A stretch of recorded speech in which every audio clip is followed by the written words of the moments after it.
Glória a Deus aí. Glória ao Senhor. É muito bom estarmos reunidos em nome do nosso Deus Todo-Poderoso. Grandioso é o Senhor. Hoje pela manhã na Casa de Recuperação iniciamos nosso dia dizendo que Ele é maravilhoso conselheiro, Deus forte, Pai da eternidade, Príncipe da paz. Esse é o nosso Senhor Jesus, o Messias, o Cristo, o Salvador. E aqui estamos para adorá-lo, aqui estamos para bendizer, aqui estamos para reconhecer que sem Ele nada somos. Amém, igreja? Louvado seja o Senhor. Você já fez seu momento de adoração a Deus? Você já se voltou nesse momento para o Senhor, no seu coração? Faça isso nesse momento, prepare seu coração, engrandeça o nome de Deus, fale a Ele o motivo de você estar aqui. Faça esse momento inicial de oração, de adoração. Senhor Deus Todo-Poderoso, grandioso és Tu, Senhor. Estamos aqui para manifestar um culto de adoração a Ti, porque só Tu és digno, meu Pai, de todo louvor, de toda honra. Nos alegramos, meu Pai, de nos reunirmos aqui na Tua casa, e em Teu nome, Senhor Deus, temos a liberdade de Te cultuar, de Te bendizer, de nos alegrarmos, meu Pai, cantando, salmodiando, Senhor Deus, bendizendo o Teu nome. Obrigado, meu Deus, por esse dia maravilhoso, que podemos juntos passarmos, meu Pai, com família, reunidos ali na Casa de Recuperação. E agora aqui também pela manhã, também a Tua igreja teve a grandiosa oportunidade, meu Deus, de refletir na Tua palavra, de ser alimentada, edificada, fortalecida pelo ensino da Tua verdade, Senhor Deus. A Tua verdade que nós necessitamos é a nossa comunhão contigo, o nosso altar de adoração restaurado, limpo, meu Pai, purificado, Senhor Deus, para que a nossa vida seja um rebento de alegria, de adoração a Ti. Que tudo que a gente venha fazer, meu Deus, possamos reconhecer que só, meu Pai, para Ti, Senhor Deus, vale a pena. Que tudo que a gente venha viver, que a gente viva para o Senhor. A Tua palavra fala que nós somos feituras Tuas, criados, Senhor Deus, segundo a Tua vontade, para o louvor do Senhor. Que possamos reconhecer isso, meu Deus. Que a nossa família abra as portas, meu Pai, da nossa casa, dos nossos corações, para que o Senhor faça morada. E a Tua salvação bendita do Senhor seja real e verdadeira. Que possamos juntos desfrutar, meu Pai, da comunhão contigo, como igreja do Senhor, testificando, meu Pai, e rendendo ao Senhor graças e reconhecendo que o Senhor é bom, que o Senhor é maravilhoso, que as Tuas misericórdias, Senhor Deus, são incontáveis, que a Tua graça é maravilhosa, Senhor. Recebe a adoração, meu Pai, da Tua igreja. Recebe cada louvor desses corações que aqui estão, Senhor Deus, porque é com muita alegria, meu Pai, que aqui estamos, Senhor Deus, para Te bendizer, em nome do Senhor Jesus. Amém e amém. Louvado seja o Senhor. Eu te convido, meu irmão, você abrir sua Bíblia no livro de Jeremias, capítulo 17, acompanhar comigo aqui a leitura.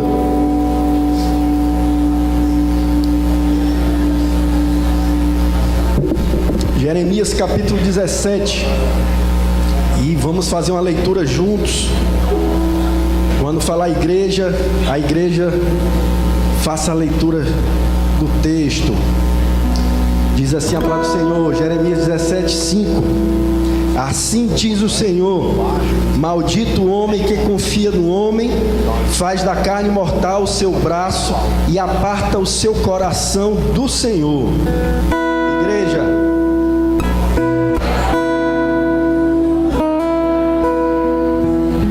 começar de novo, peço que a igreja fique de pé, vamos bem forte, palavra do Senhor, vamos ler com alegria e forte.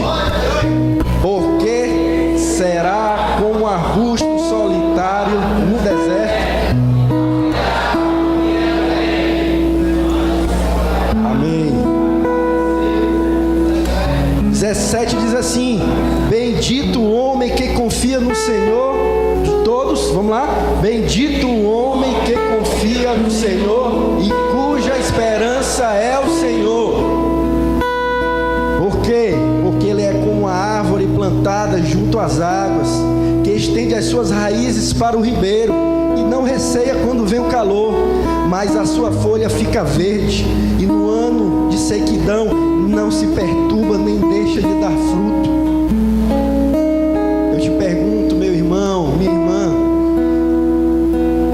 Você quer ser um arbusto solitário no meio do deserto? Ou você quer ser uma planta plantada junto às ribeiras de água, junto ao rio? Palavras do profeta Jeremias, como advertência a um povo que abandonou os caminhos do Senhor, deixou de ter o coração voltado para Deus, um povo em que não se arrependia de pecado, um povo que andava em caminhos distantes do Senhor e que passou a criar orgulho no coração, achando que pela sua força, ou seja, eu posso, tudo eu posso, e distante o temor do Senhor não tinha mais. E Jeremias fala: todo homem que vive assim, orgulhoso de si mesmo, e não reconhece que necessita, é dependente de Deus, Jeremias diz: esse viverá como um arbusto seco no meio do deserto, viverá em sequidão. Eu creio que ninguém aqui quer viver em sequidão de vida, ninguém aqui quer passar por sofrimentos, viver em eterno sofrimento. Não é vontade de Deus para ninguém.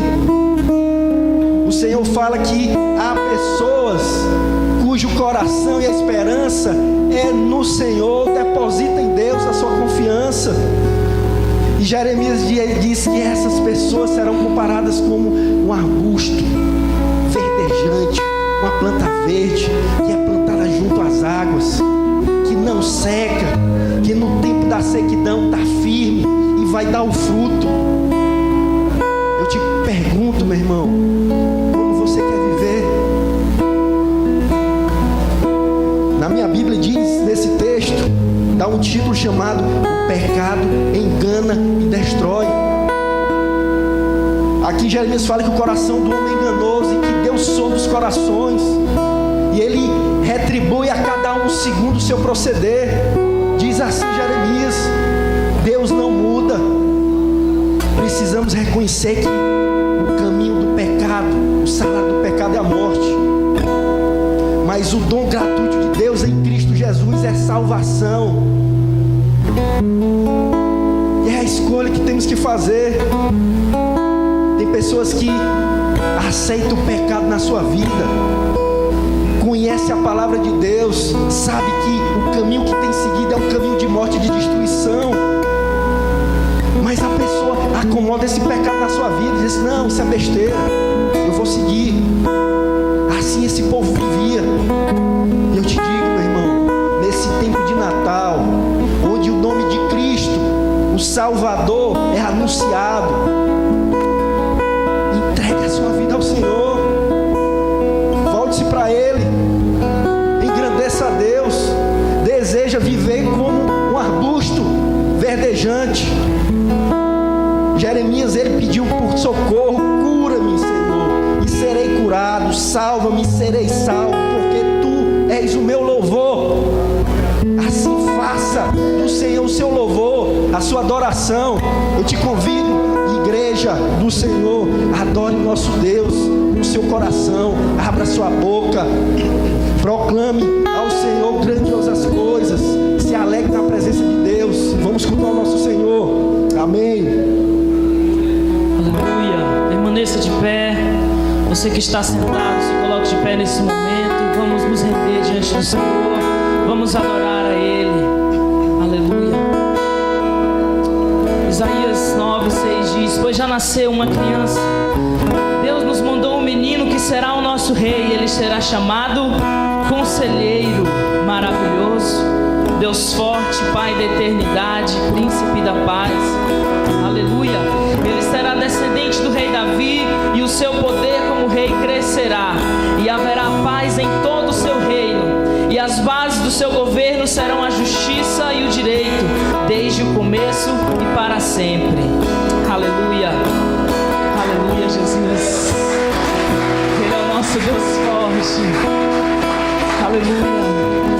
Um menino nasceu como um filho, se nos deu, e Ele é o próprio Deus que vive em mim. Debaixo de suas asas eu me escondi, e o seu nome é, aleluia,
Graça e paz, amados irmãos em Cristo, é muito bom estar aqui.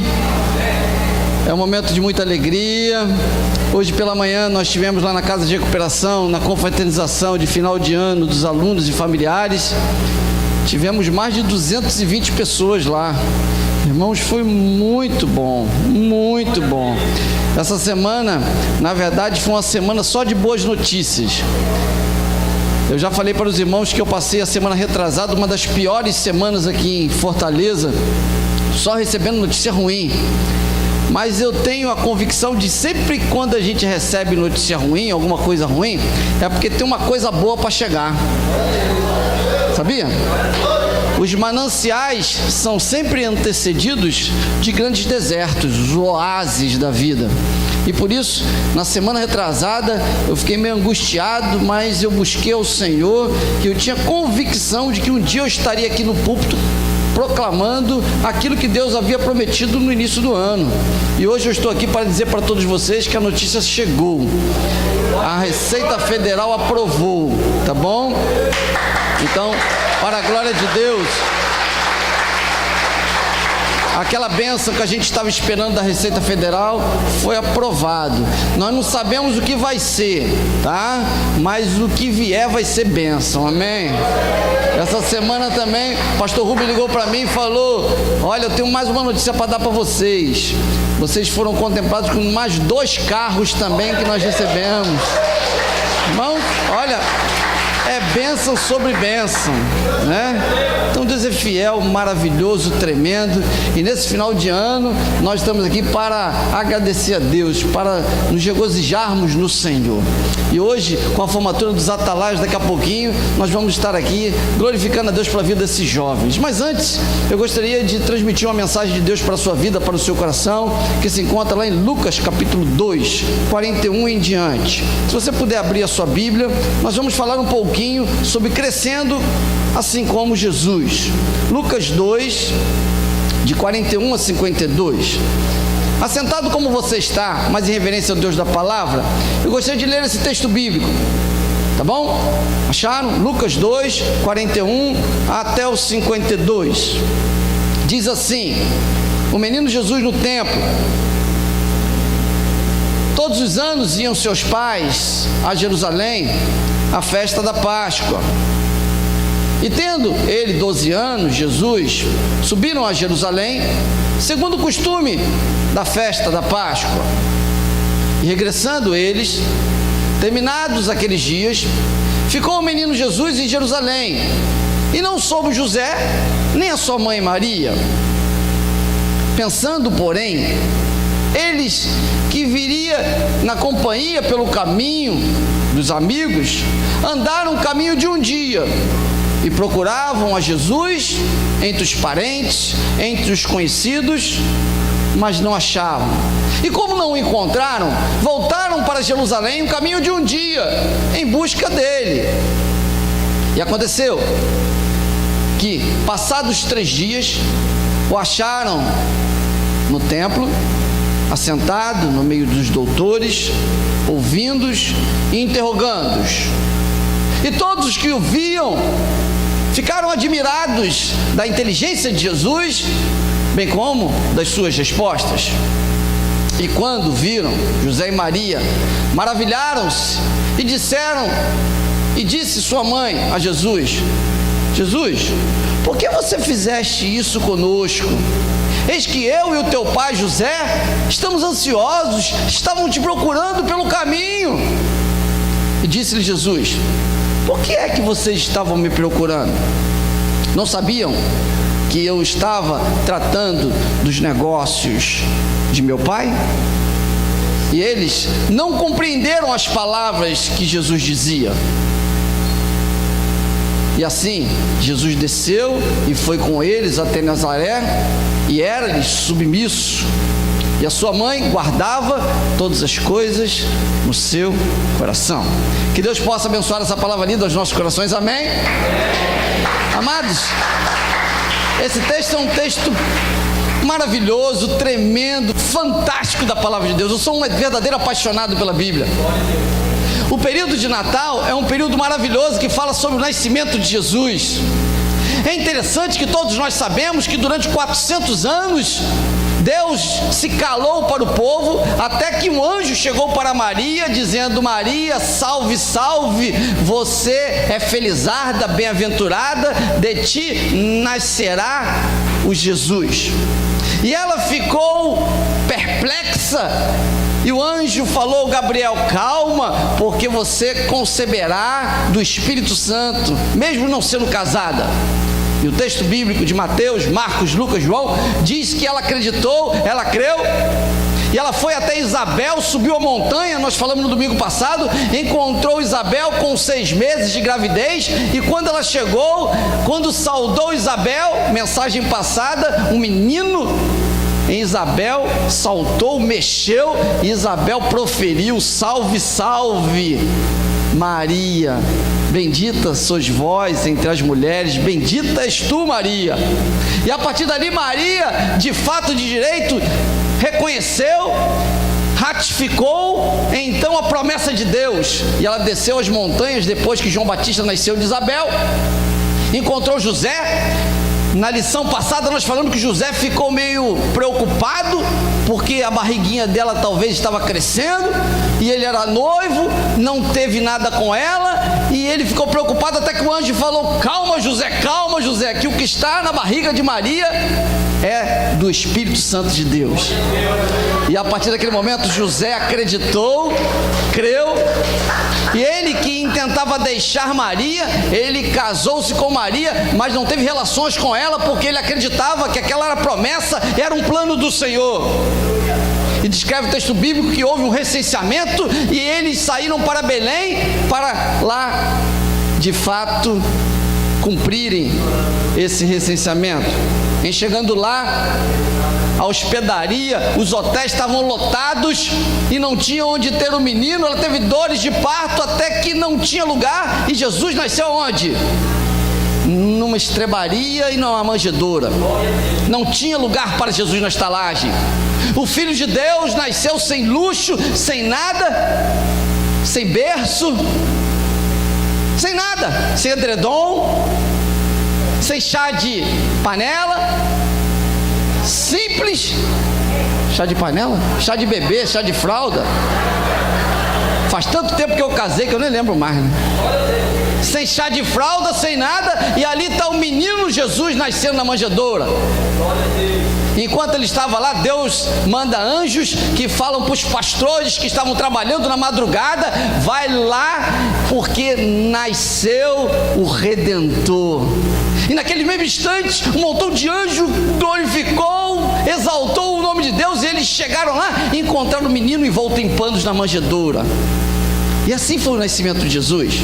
E ele cresceu, logo após ali, ele foi apresentado ao 8º dia, foi circuncidado, e o menino Jesus mudou a história. Algum tempo depois, Deus mandou os magos para entregarem para o menino Jesus ouro, incenso e mirra. E eles tiveram que sair dali, porque o rei Herodes queria matar todo mundo, e no Natal eu vou pregar aqui sobre a maldade de Herodes, domingo que vem. E eles fugiram, e lá foram para um lugar distante, e ali Deus protegeu um menino Jesus, até que quando Herodes tinha morrido, Deus mandou ele de volta, e ele foi agora para Nazaré, para ser chamado Nazareno, conforme os escritos sagrados. E ele cresceu, e nesse período em que nós estamos aqui, Jesus não era mais menino, mas ele estava com 12 anos, e ele foi levado para uma festa, a festa da Páscoa, a festa dos judeus, a festa normal. E chegando lá, no caminho, Jesus foi com toda a família, diga-se de passagem, José e Maria já estavam casados, agora sim, já tiveram outros filhos. A Bíblia descreve que José e Maria tiveram mais 4 meninos e cerca de 2 meninas. Com Jesus, eram 7 pessoas, olha. E Jesus o mais velho, e segundo os judeus, o mais velho cuidava de todo mundo. Na ida, eu posso conjecturar que Jesus cuidava de Tiago, Jesus cuidava de João, de Judas, de Simeão. E estava ali Jesus cuidando dos meninos, das meninas. E no meio da festa, ao término da festa, eles regressam, e lá não tinha avião, na época, não tinha ônibus, mas eles voltavam a pé. E durante um dia caminhando, cerca de 30, 40 quilômetros, Maria e José param no meio do caminho e falam assim: estou vendo aqui os 4 meninos, estou vendo aqui as 2 meninas, mas eu não estou vendo Jesus. Se fosse eu e Simone, eu colocava a culpa na Simone e a Simone colocava a culpa em mim, né? Geralmente assim, acontece com vocês também? A culpa é dela e a culpa é dele.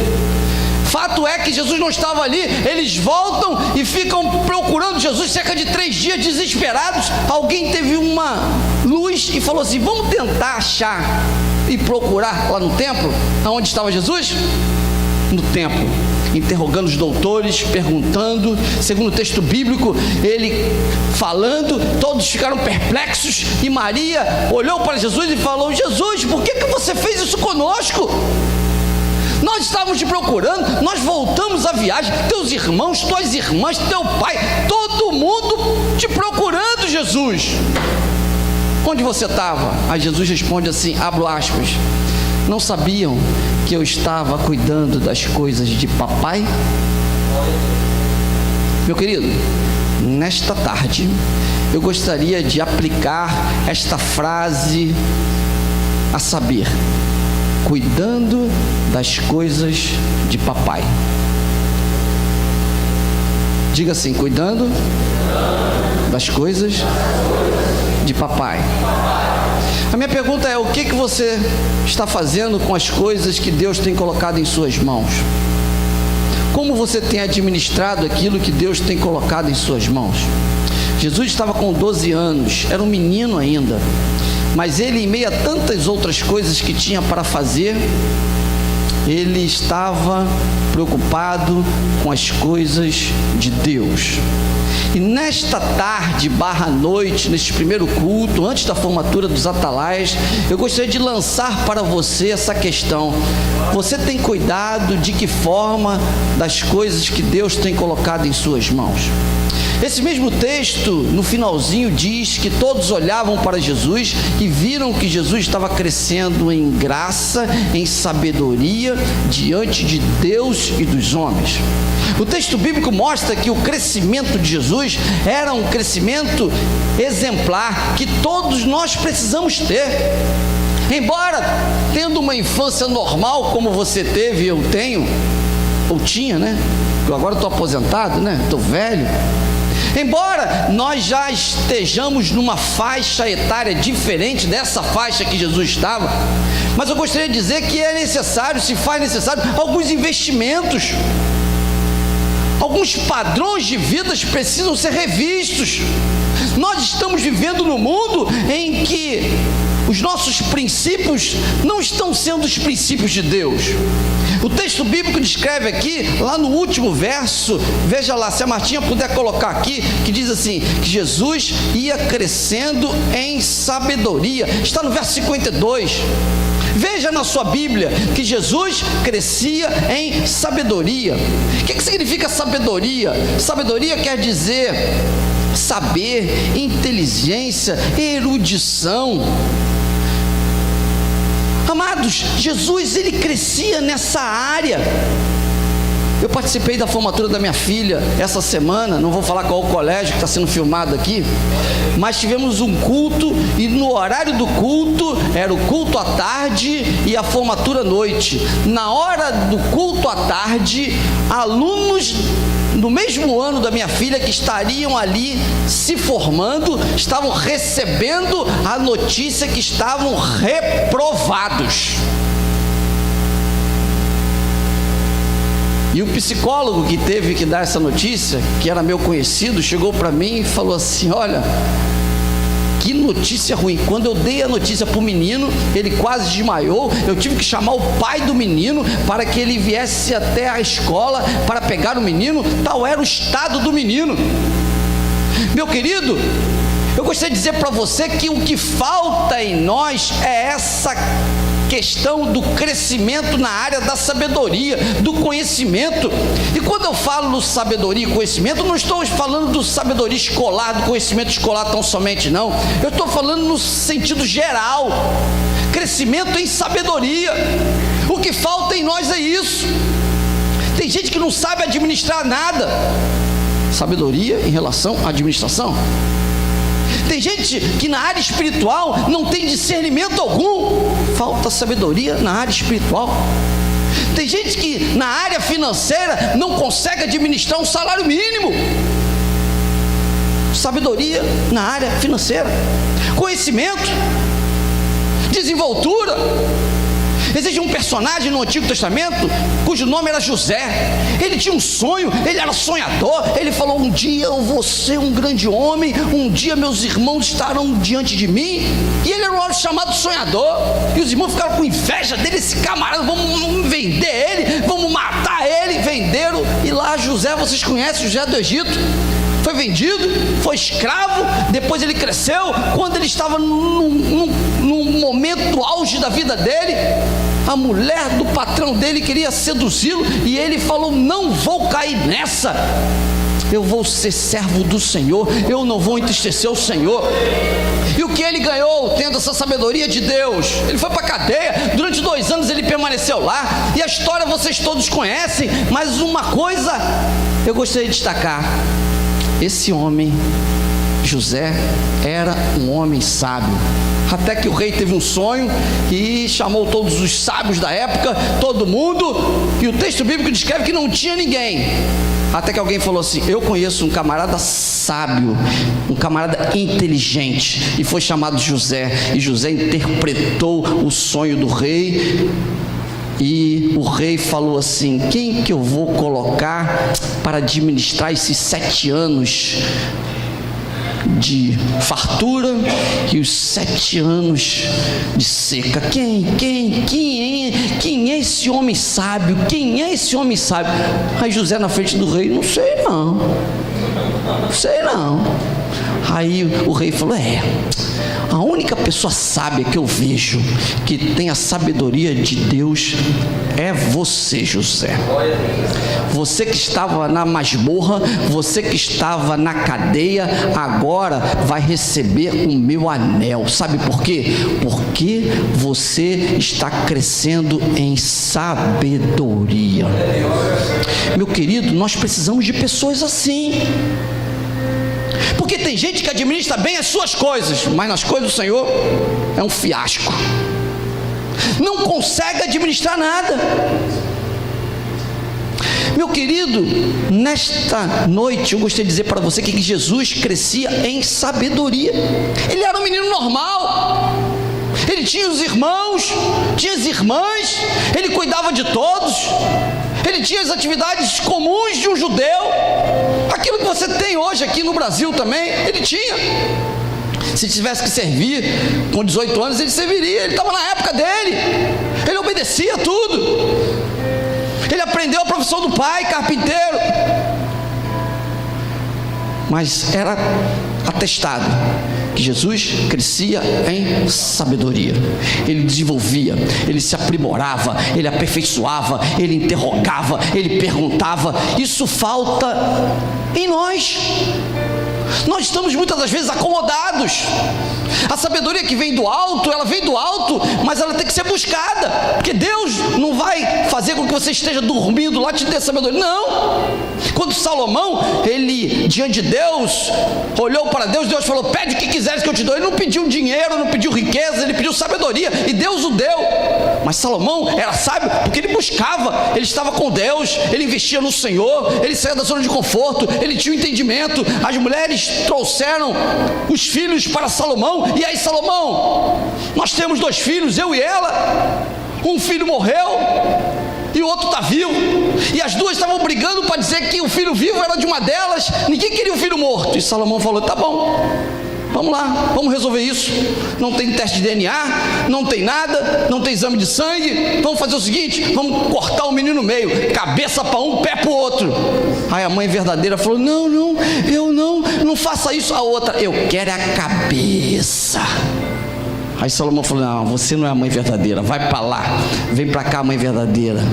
Sabedoria de Deus, entendimento na hora da crise, saber como suportar as dificuldades. Tem gente que não consegue, chuta o pau da barraca, xinga, faz tudo.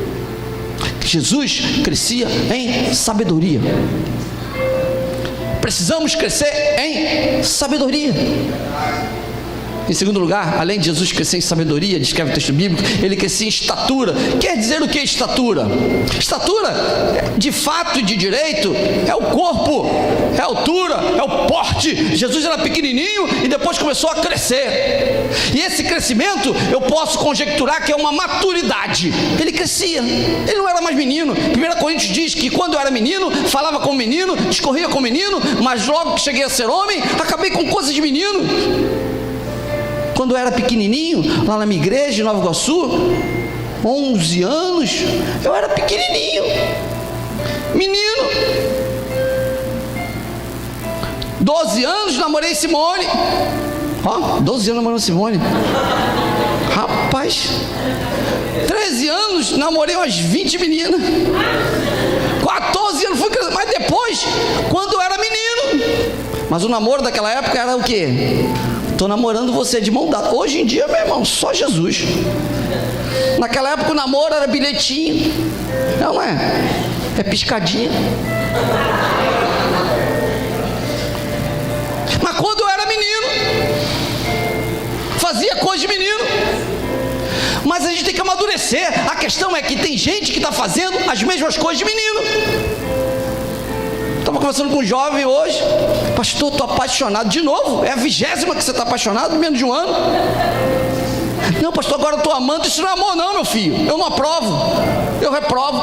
Eu vou chorar. Pode chorar, eu reprovo. Quando eu era menino, fazia coisas de menino. Mas agora que sou homem, acabamos com as coisas de menino. Maturidade. Jesus crescia em estatura, em maturidade, em crescimento. Tem gente que está com um menino, que age como menino. Dá uma palavra aqui, dá outra palavra lá. Seja o vosso falar, sim, sim, não, não. Crescimento em estatura, em maturidade. Falta isso em nós muitas das vezes, irmãos. Jesus crescia. Josué, eu concluo que ele foi um homem assim. Ele, quando ele foi auxiliar de Moisés, Moisés mandava fazer, ele ia. Moisés subia no monte, ele ficava no sopé do monte. Moisés falava, vai lá nos espias, ele ia e voltava. E falava bem, de forma madura. Enquanto todo mundo falava mal, Josué e Caleb, não, aquela terra é boa, maturidade. A gente só vê coisa ruim. Olha as coisas, mas que coisa ruim. No Natal de alguns anos atrás, eu lá no Exército, a gente distribuiu, conseguiu um montão de presentes da Receita Federal, distribuiu para todo mundo. Eu já falei aqui, irmãos, chegamos a distribuir aquele helicóptero de controle remoto que eu não conseguia comprar, mas o camarada ganhava. E teve gente que falou, ô coronel, não estou gostando não, está faltando a pilha. O cara ganhou o controle remoto do negócio. Meu irmão, só a graça de Jesus. Tem gente que reclama de tudo. Eu não quero boneca não, eu quero a boneca com cabelo azul. Meu irmão, vai comprar então. Tem gente que é assim, não tem essa maturidade, não valoriza as coisas, só valoriza quando perde. Aí perdeu, como eu era feliz. Aí vai sofrer sempre. Jesus crescia em estatura, em maturidade. Olha que os irmãos de Jesus não acreditavam que ele era filho de Deus. Ninguém acreditava. Eu acredito que somente Maria, que havia recebido a mensagem de Gabriel antes, que tinha convicção. Mas os irmãos, segundo o texto bíblico, não acreditavam no Jesus. Tiago, irmão de Jesus, ele não foi discípulo de Jesus. Eu vi uns escritos aí que Tiago não foi.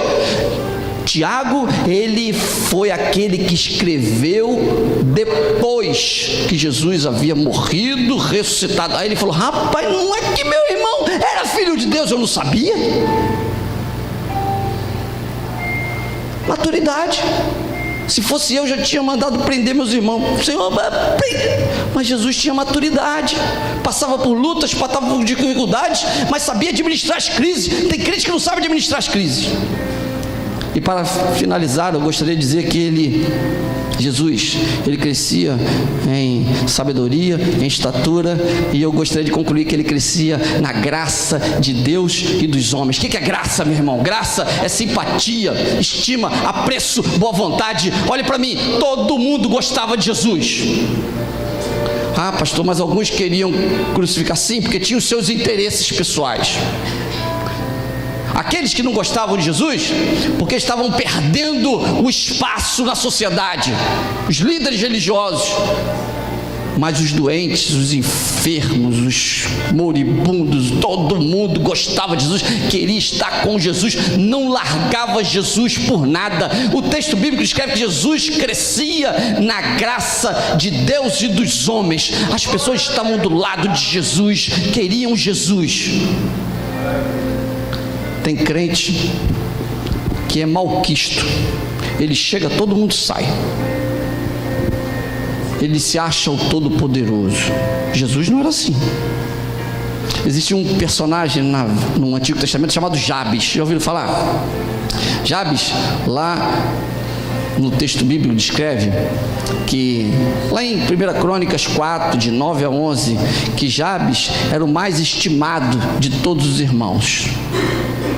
E Jabes, na sua oração, disse assim: Senhor, abençoa-me. Senhor, alarga as minhas fronteiras. Senhor, proteja-me. Senhor, esteja comigo. A visão de Jabes era uma visão de crescimento, era uma visão de alargar as tendas. Ele queria crescer as tendas para que ele tivesse mais gente na tenda dele. É como se ele tivesse um carro pequenininho com 2 lugares. Ele falou: Senhor, eu quero um carro de 7 lugares para que eu possa levar o pessoal comigo. Visão de reino, cair na graça do povo, cair na graça de Deus, ter a simpatia de Deus. Outro homem que caía na graça de Deus era Jó. Só estou dando personagem com J, né? É Jó, Jabes, Josué, Jesus. Jó, quando Deus olhava para ele lá do céu, ele falou: rapaz, olha, eita homem bom, reto, íntegro, temente. Aí Satanás: não, é porque ele tem dinheiro, ele tem tudo. E Deus afirmava: ele é fiel, tira tudo, tirou tudo, e Jó permaneceu fiel. Jó caiu na graça de Deus, e ele recebeu tudo em dobro quando ele orou pelos irmãos, e os irmãos o presentearam. Caiu na graça dos homens. Meu querido, Jesus fez isso, e precisamos fazer isso também.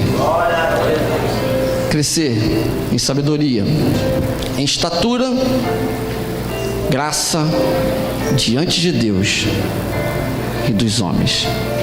É isso que Deus quer para a sua vida. Nós estamos chegando no final do ano de 2017. Pior do que iniciar o ano ruim é terminar ruim. É melhor terminar bem, crescer como Jesus, independente das situações, independente das circunstâncias. Deus quer, olhe para mim, que você cresça em sabedoria, em maturidade, estatura, em graça diante de Deus e dos homens. Eu creio, meu querido, que Deus tem uma grande obra a fazer no meio de nós. Aquilo que nós estamos plantando agora, escreva o que eu estou falando, não é profetada não, promessa de Deus. Nós vamos colher. Agora, ou você está dentro do pote da bênção de Deus, do barco com Deus, ou você vai ver esse barco desenvolver cada vez mais. Entre no barco da bênção de Deus. Busque a sabedoria do Senhor. Essa igreja, ela investe em pessoas que conheçam a palavra de Deus. Tem gente que está aí procurando ouvir a voz de Deus, e a gente incentiva: leia a Bíblia, escute a palavra, esteja em comunhão, e Deus vai falar com você. Deus tem falado com o pastor constantemente, meu querido. Deus tem feito maravilhas no meio de nós. Essa semana teve um pastor que se suicidou. Aí você pode pensar, mas como pode um pastor se suicidar? Pode.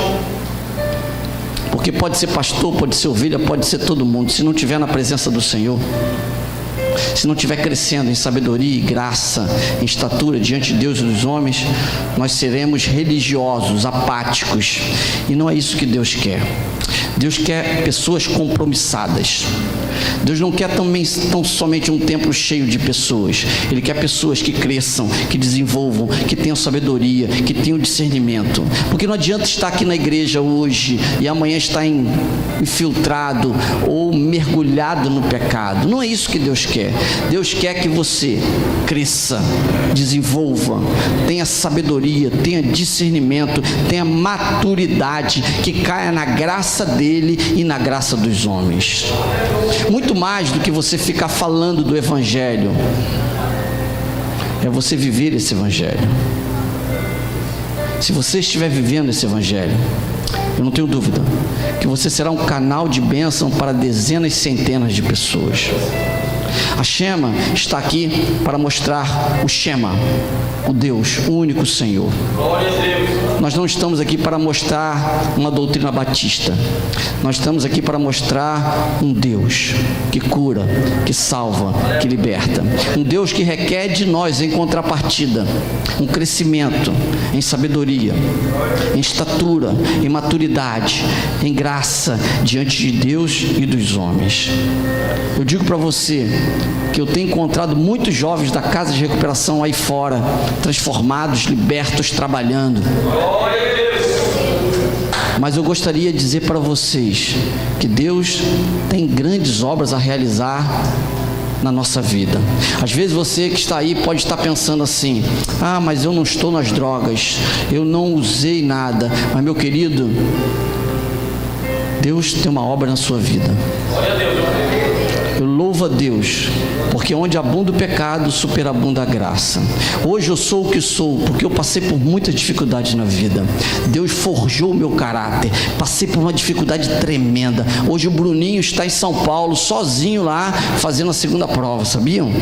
Com 17 anos. Eu estive com 16 anos longe de casa, longe dos pais. Eu chorava como criança, eu falava: Senhor Jesus, eu não vou aguentar. E Deus falou: você vai aguentar. Eu acordava de madrugada, buscava o Senhor, e Deus estava forjando meu caráter, trabalhando. E hoje eu estou aqui para dizer que não tem coisa melhor que Jesus.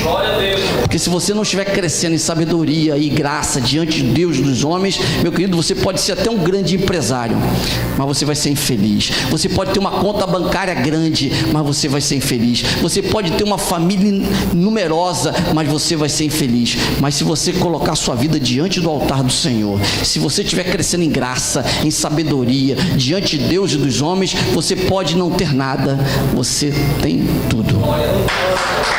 Que Deus te abençoe. Você que está ao alcance de nossa voz, que Deus te abençoe. Você que está aqui, que